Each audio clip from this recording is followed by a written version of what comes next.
Bueno, mi nombre es Miguel, formo parte del equipo pastoral aquí de Christ in Us, Cristo en nosotros. Verdaderamente creemos eso, creemos que Cristo vive en nosotros. Por eso tiene este nombre esta iglesia. No es un cliché.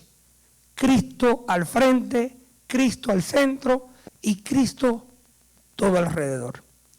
Hemos estado progresando por el Evangelio de acuerdo a Juan, el apóstol Juan.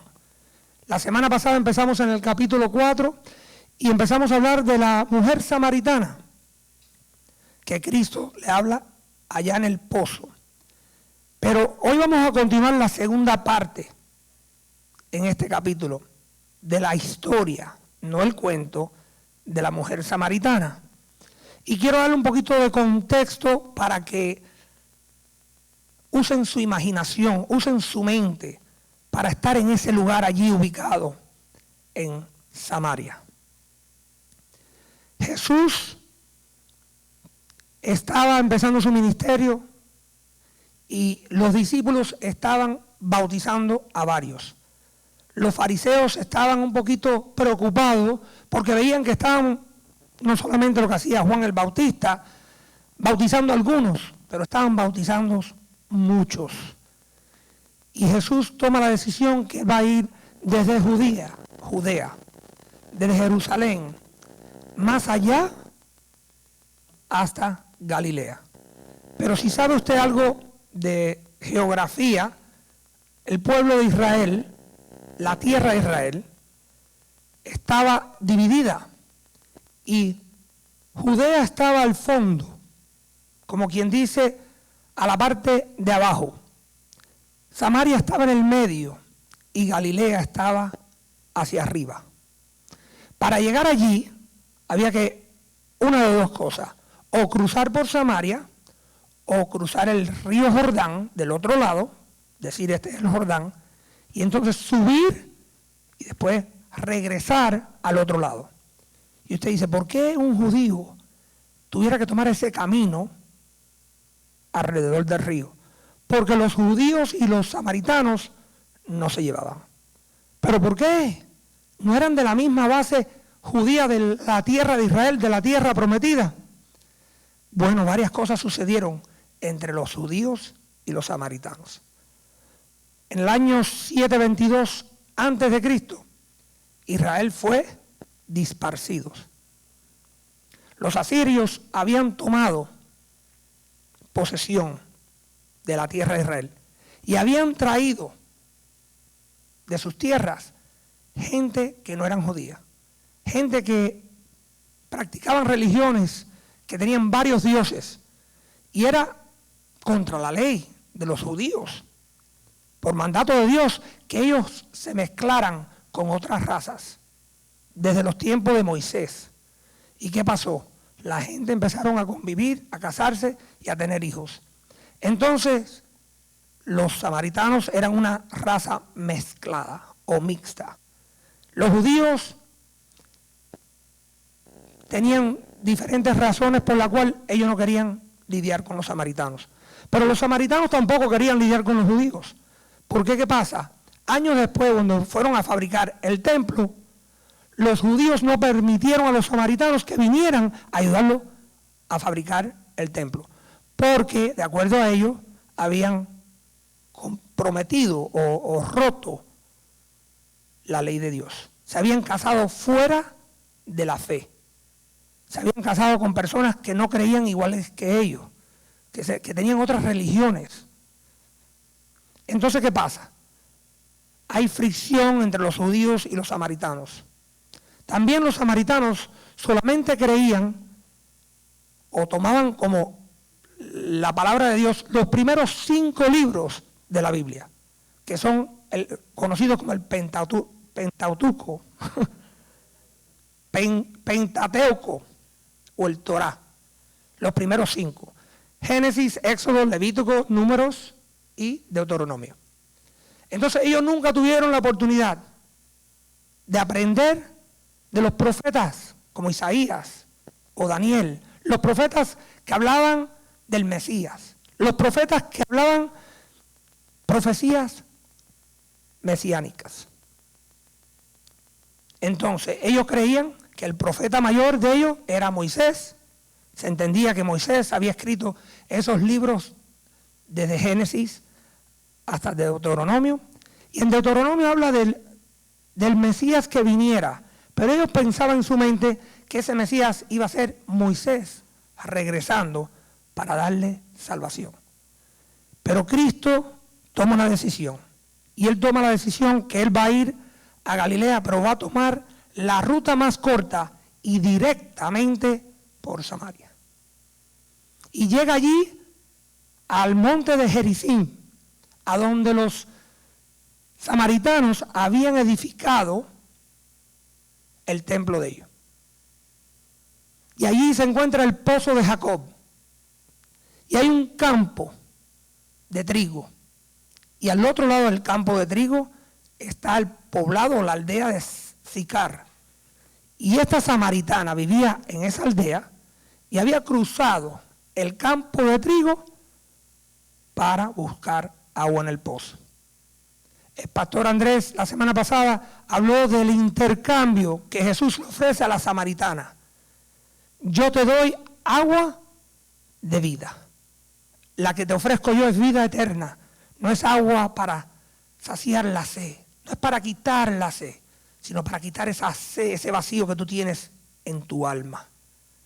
Aún le dice, mujer, has tenido 5 maridos y el que tiene ahora no es ni tu esposo. Él le cuenta de su pasado y le da evidencia de que él sí sabía y que él era aquel de que ella hablaba que era el Mesías. Él dice, yo soy. Le da testimonio y ella cree. ¿Y qué hace ella? Vamos a ver lo que ella hace. Ella en el momento le dice, bueno, nosotros aquí alabamos al Señor, a Dios, a nuestro Dios, un solo Dios. Ellos sí creían en un solo Dios. Aquí, en el monte. Y Cristo le dice, para adorar al Señor hay que adorarlo en espíritu y en verdad. Pero debemos ser persuadidos por la verdad y el testimonio. Esa mujer ese día fue transformada. Jesús hizo algo que ningún judío hubiera hecho. Primero, hablar con un samaritano. Y segundo, hablar con una mujer. En ese tiempo se entendía que se contaban los hombres en el poblado, no las mujeres. ¿Correcto o no correcto? Era la cultura. Y él habla con un samaritano, pero no es ni un hombre, es una mujer.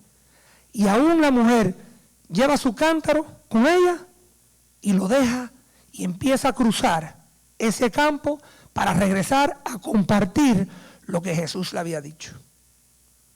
Juan 4, 25 al 42. La mujer dijo, sé que el Mesías está por venir, al que llaman Cristo. Cuando Él venga nos explicará todas las cosas. En la mente de ella, Moisés regresa. Entonces Jesús le dijo, yo soy el Mesías. ¿Se acuerdan? Cuando Dios le dice a Moisés, le vas a decir a los egipcios que yo soy es el que te manda. En ese momento Cristo hizo una declaración que Él es el Mesías mandado por Dios el Padre. Dice, justo en ese momento volvieron sus discípulos. Se sorprendieron al ver que Jesús hablaba con una mujer, pero ninguno se atrevió a preguntarle, ¿qué quieres de ella?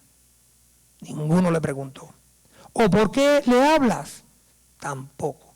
Yo creo que ninguno se atrevía a preguntarle al maestro, ¿por qué hablas con una samaritana?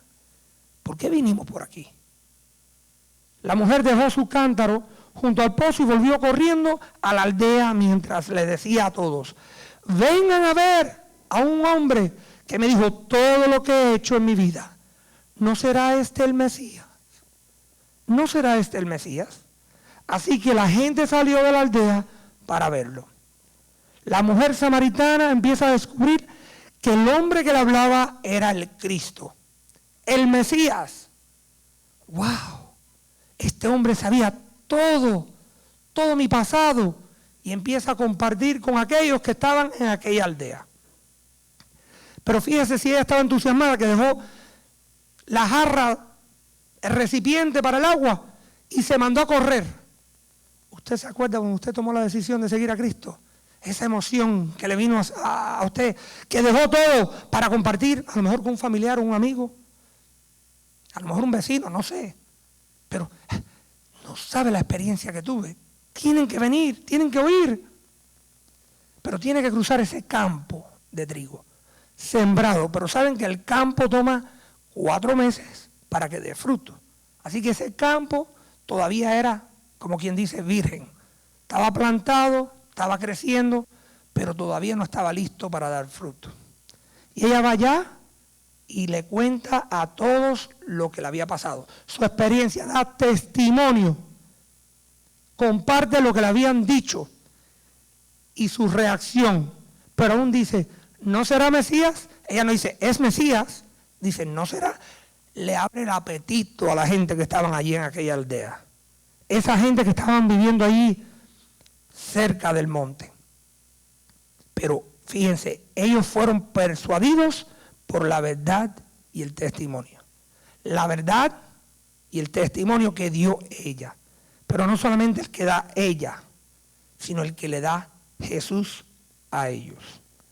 Entonces no debemos preocuparnos por cosas terrenales. Ahora Jesús le da una lección. Primero él fue allí para darle una palabra a esa señora, pero también a aquella comunidad que tenía necesidad. Jesús se encontraba frecuentemente con los que tenían necesidad, con aquellos que consideraban pecadores, con aquellos que posiblemente pensaban que eran ignorantes a la ley o la palabra de Dios. Aquellos necesitados, los enfermos, los necesitados espiritualmente, los que necesitaban comida, lo sabemos, lo vemos en la Escritura. Y él va allí primero a compartir con ellos, porque él sabía que en aquel grupo había una necesidad y que habían muchos que iban a decir sí y amén a Cristo. Habían otros que posiblemente iban a decir no, pero él sabía, él sabe cada uno de ustedes que dice sí y amén. Él sabe lo que van a decir que no y van a rechazarlo, pero usted y yo no sabemos quiénes son. Entonces tenemos el deber de hacer lo mismo que hizo esa samaritana, ir, compartir la verdad y el testimonio. Dice la palabra de Dios. Mientras tanto los discípulos le insistían a Jesús, Rabí, come algo. Jesús le respondió, yo tengo una clase de alimento que ustedes no conocen. ¿Ustedes están preocupados por la comida? Yo también tengo hambre. Acuérdense, Jesús estaba en un cuerpo carnal, pero era Dios en carne. Tanto que era santo, era también hombre. Él tenía hambre. Él paró en el pozo porque tenía sed, quería descansar. ¿Le habrá traído a alguien de comer mientras nosotros no estábamos? Se preocupaban los discípulos, se preguntaban los discípulos unos a los otros. Ellos dicen, ¿de qué está hablando Jesús? Tengo hambre, no quiere comerse un pedazo de carne, un pedazo de pan, no sé lo que le habrán traído. Yo estaba en Samaria, le voy a decir, no está pegado al mar. Pan a lo mejor fueron a buscar, un poquito de vino, no sé, agua estaba en el pozo, no necesitaban buscar agua. Algo de alimento, pero Jesús le dice, yo tengo una clase de alimento que ustedes no conocen. Y él ahora va a tomar el tiempo para explicarle qué tipo de alimento es más necesario que aquel que necesitamos físicamente. Los discípulos no entendían qué había sucedido. Tengo hambre, él no tiene hambre. ¿Alguien le habrá dado de comer? Qué raro, porque ellos andaban con Jesús y sabían que él regularmente comían igual que ellos. Tenía las mismas necesidades humanas que tenían ellos, de comer, beber, descansar. Pero aquí Jesús le va a dar la lección. Y la lección es que debemos de ser persuadidos por la voluntad de Dios. Fíjese lo que dice la palabra de Dios. Entonces Jesús explicó, mi alimento consiste en hacer la voluntad de Dios, el Padre, quien me envió, y en terminar su obra. No solamente hacer la voluntad, pero terminar la obra que Él me mandó a hacer. Cristo sabía que Él tenía que dar su vida por nosotros. pero nosotros también tenemos una obra que hacer y terminar para Dios. Ustedes conocen el dicho, hay 4 meses entre la siembra y la cosecha. Habían sembrado, pero todavía no tenía fruto aquel campo de trigo. Pero yo les digo, despierten y miren a su alrededor. Los campos ya están listos para la cosecha. ¿Sabe lo que pasaba? Que en aquel tiempo, en los tiempos de Jesús, los hombres y las mujeres se vestían en túnicas. Casi siempre eran túnicas color blancas y más frescas, porque hace un calor en ese desierto, hace un calor en ese campo. Y ella había ido a compartir y a traer a la gente. Imagínense el campo como este escenario, y ellos están caminando en túnicas blancas. Al parecer, así de lejos, parecía como que el trigo estaba dando fruto. Pero ¿cómo? Si toma 4 meses para que el trigo dé fruto. Él estaba hablando de las almas que venían. Ahí viene la cosecha. Miren a su alrededor, los campos ya están listos para la cosecha. La pregunta ahora es, ¿usted no ve los campos aquí de Miami, o de su comunidad, o de su país, que la cosecha está lista? ¿Y quién va a recogerla? La mujer había hecho la primera parte. La lección ahora aquí es, no hay tiempo para comer. Comeremos ahorita. Pero ahora es el tiempo de recaudar la cosecha. Muchas personas están perdidas. En esta comunidad, 3 millones de habitantes. ¿Cuánto conocen la palabra de Dios? ¿Cuántas aldeas tenemos en este pueblo? Tenemos ciudades dentro de este campo. ¿Cuántos necesitan oír la palabra de Dios en sus familiares, en sus trabajos, sus vecinos? ¿Cuántas almas están listas para la cosecha y aún no nos damos de cuenta? Algunos plantan, otros riegan y otros cosechan. Entonces primero debemos de sembrar y cosechar. Debemos de sembrar y cosechar. Fíjense otra vez la palabra de Dios. A los segadores se les paga un buen salario. Y los frutos que cosechan son personas que pasan a tener vida eterna. No se les paga con dinero, sino con almas que pasan a vida eterna. ¿Qué alegría le espera tanto al que siembra como al que cosecha? Ya saben el dicho, una siembra y otro cosecha, y es cierto. Yo los envié a ustedes a cosechar. Donde no sembraron, otros se habían hecho el trabajo y ahora ustedes les toca levantar la cosecha. ¿Sabe qué? Él sembró, regó y cosechó en una conversación con la samaritana, pero él la envía a sembrar. Y ahora llegan los discípulos, qué hambre tengo. Ay, he pasado el mediodía, no hemos comido, estamos en el campo, hemos caminado todo el día. En ese entonces se caminaba o se iba por camello o burro. Fíjense lo que había que caminar en un día. Y él les dice, yo le estoy dando la oportunidad de que vayan a cosechar lo que no trabajaron, porque ella ya hizo la siembra y ustedes le tocan cosechar. Los segadores se les paga una recompensa. Colosenses 3:24. Recuerden que el Señor los recompensará con una herencia y que el amo a quien sirven es Cristo. ¿Y cuál es la herencia? Apocalipsis 22:12. Apocalipsis 22:12. Miren, yo vengo pronto y traigo la recompensa conmigo para pagarle a cada uno según lo que haya hecho. Él le va a pagar a usted con coronas. Pero ¿sabe qué? Cuando Él se las entrega a usted, no va a haber más grande privilegio que arrodillarse y entregárselas para atrás. Porque Él es Rey de Reyes, Señor de Señores, y es el que da el gozo que usted no puede recibir de las cosas materiales. Ni de un reloj, ni de un carro, ni de una relación humana.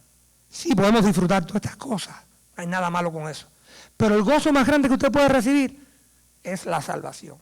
Se recuerda que es el momento en que usted hizo esa decisión de aceptar a Cristo? Yo me recuerdo. Ha sido un proceso, pero recuerdo una noche específica a donde el Señor me tocó en una forma muy especial. Que era como si el pastor me estuviera hablando así, cara a cara. Me imagino que la samaritana estaba haciendo así, hablándole cara a cara a Walter, cara a cara a Tony, cara a cara a Jorge, a Ina, a cada uno de nosotros. Él trabaja por medio de nosotros. No lo tiene que hacer, pero qué privilegio poder trabajar para el Señor. Poder hacer su obra y tener una recompensa. Dice, los frutos que se cosechan son personas que pasan a tener vida eterna. El premio o el fruto es ver a las personas pasar de muerte eterna a vida eterna. ¡Wow! No son $5 en el bolsillo. No es un carro, no es una casa. Es ver una vida ser salva. El que la salva es el Espíritu Santo, pero Él usa personas como usted y como yo para hacer ese evento, para sembrar, para regar, para cosechar. Y dice, qué alegría le espera tanto al que siembra como al que cosecha. La alegría es un gozo en obedecer al Señor, pero viene no solamente para el que siembra, pero también para el cosecha. Usted no sabe si usted está sembrando, está regando, está cosechando. ¿Por qué? Porque hay personas que nunca han oído el Evangelio, que a lo mejor usted es el que siembra. Y a lo mejor viene Pastor Carlos, o mi amigo Tony, o viene María, o viene Miguel, y riega. Y a lo mejor viene otro hermano, como Alex, o Juan, y es el que cosecha. Pero es el Espíritu Santo trabajando en medio de. Somos herramientas en las manos del carpintero. Qué alegría espera tanto el que siembra como el que cosecha. Primera de Tesalonicenses 2, 19, 20. Después de todo, ¿qué es lo que nos da esperanza y alegría? ¿Y cuál será nuestra orgullosa recompensa y corona de estar delante del Señor Jesús cuando Él regrese? Son ustedes. Sí, ustedes son nuestro orgullo y nuestra alegría. Familia, ustedes son nuestro orgullo. No un orgullo feo, un orgullo de alegría, como el orgullo que uno tiene en un hijo que hace el bien, que siempre busca del Señor. No hay más gran gozo. Ahorita el nieto mío me decía, abuelo, mira lo que pinté. Dibujos bonitos, con escrituras del Señor, aprendiendo y tratando de explicarme lo que dice el Señor en su palabra. Ese es el orgullo que nosotros disfrutamos en familia.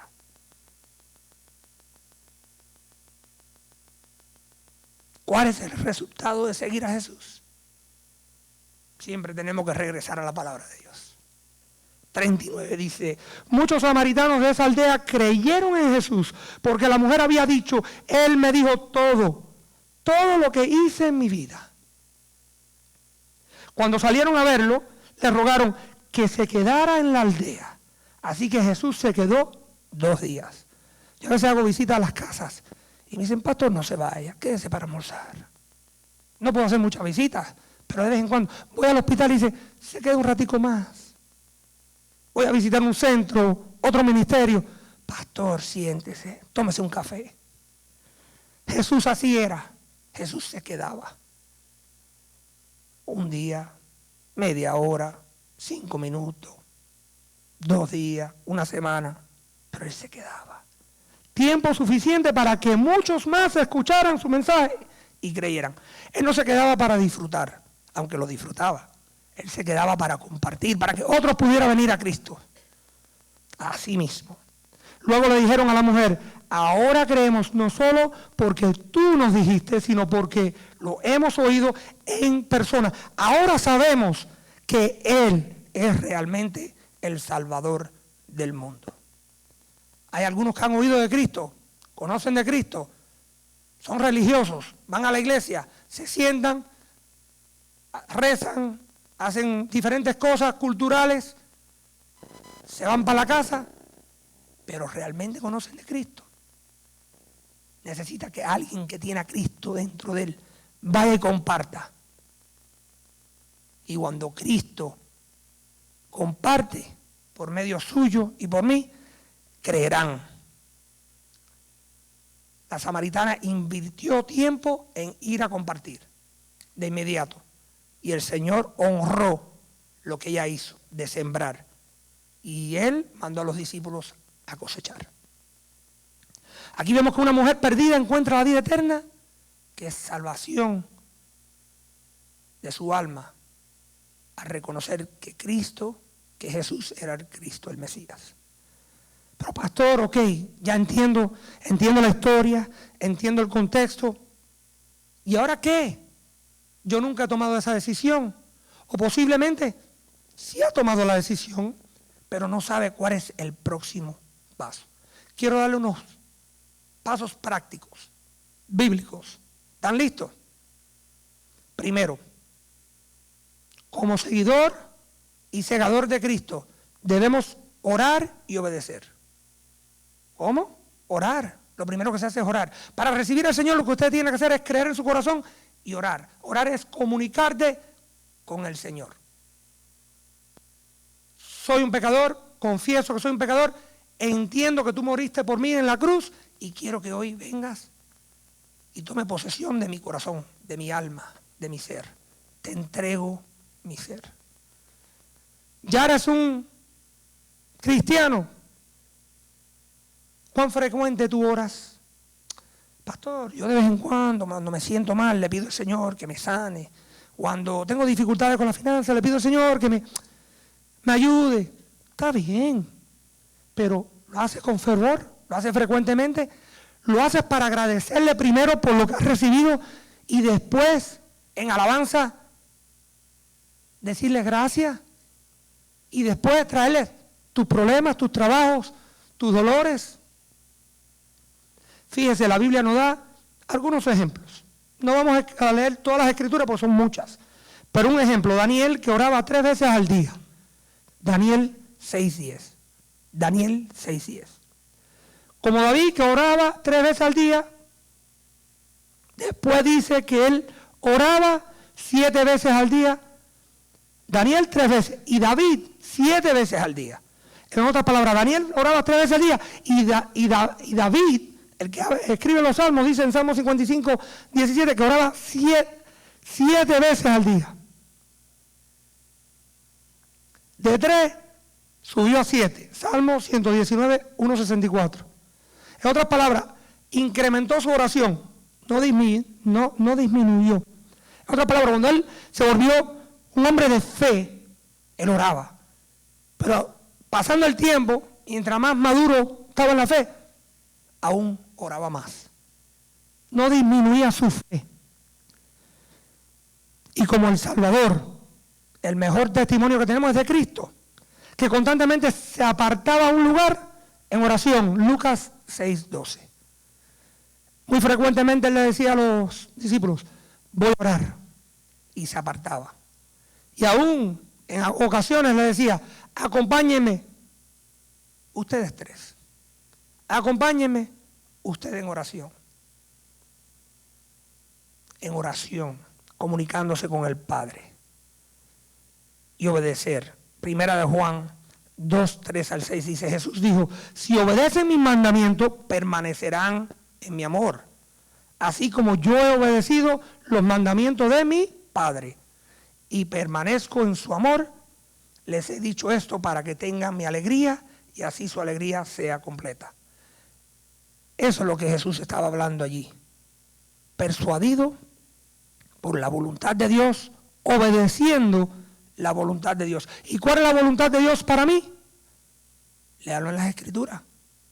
Que hagan la voluntad de Dios. ¿Y cuál es la voluntad de Dios? Que compartan el Evangelio.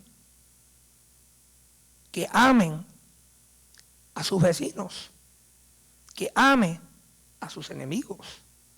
Esa es la parte más difícil, ¿verdad? Número 2, compartir y sembrar. ¿Qué debemos de compartir? El Evangelio y la palabra de Dios. En Mateo, Jesús usa la parábola de la semilla de mostaza. En Mateo 13, del 31 al 32. Oiga lo que dice. La siguiente es otra ilustración que usó Jesús. El reino del cielo es como una semilla de mostaza sembrada en un campo. Es la más pequeña de todas las semillas, pero se convierte en la planta más grande del huerto. Crece hasta llegar a ser un árbol y vienen los pájaros y hacen nidos en las ramas. ¿Qué debemos de compartir? El evangelio. Puede ser una semillita, pero usted la planta y viene otro y la riega y ella empieza a crecer y la mata es una de las más grandes que se encuentra. Hasta los pájaros vienen a disfrutar de sus ramas. Usted puede ser el que está plantando esa semillita. ¿Y a dónde la tiene que plantar? Usted es casada con su cónyuge.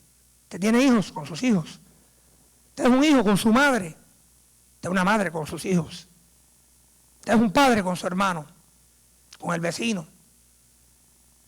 En el restaurante, en la cafetería, cuando va a buscar alimentos, en la tienda. Comparta el evangelio cada vez que tenga la oportunidad. Si usted siente que usted debe compartir y dice, no estoy seguro si ese es el Señor que me está conmoviendo. Si usted es cristiano, el Espíritu Santo lo va a conmover. Hágale caso, obedezca, plante la semilla. Pero ya después que plantó, le toca cosechar o cegar. ¿Qué significa? Después que compartimos e invitamos que vengan a la iglesia o que les regale la Biblia, un Nuevo Testamento, un libro que habla sobre la Biblia.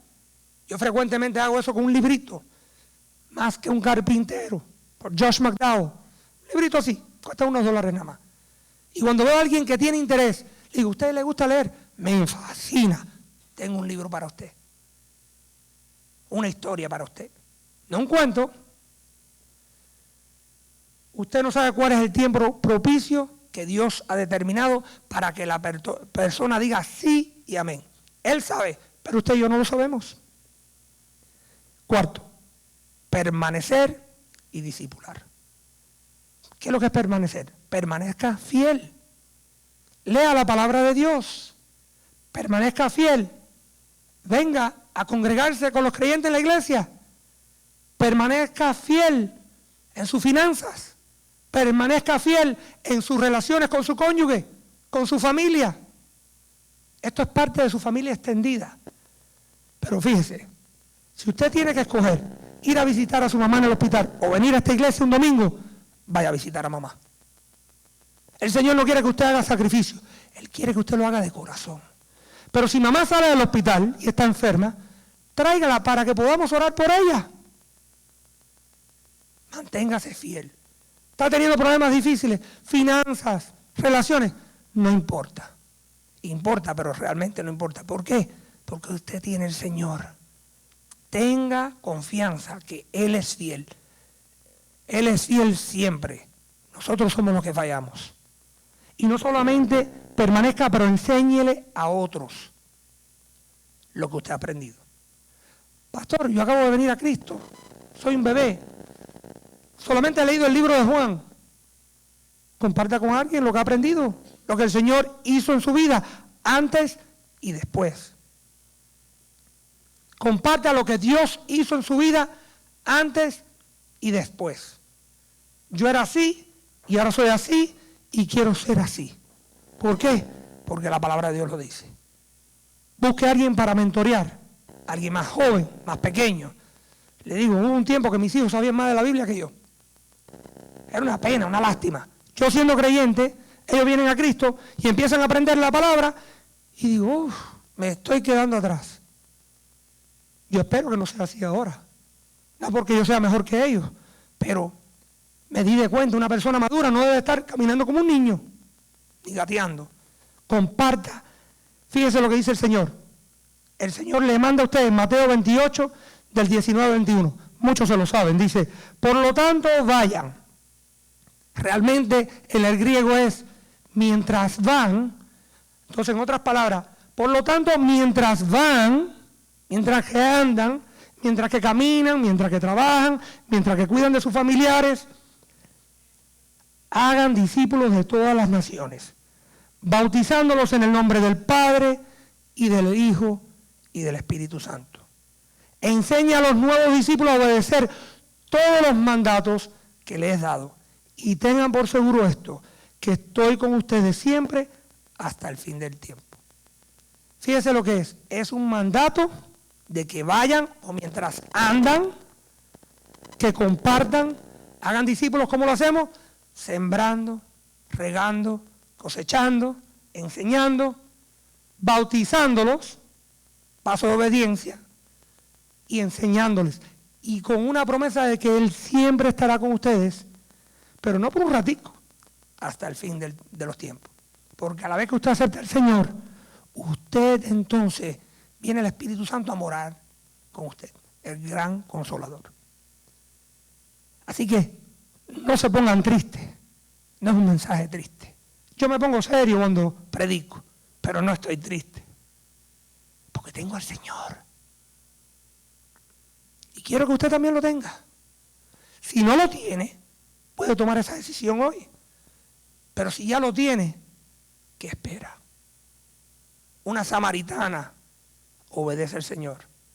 Los discípulos, nosotros, debemos de obedecer también para tener el gran gozo de que Cristo vive en nosotros. Le voy a pedir al pastor que venga un momento a cerrar el mensaje.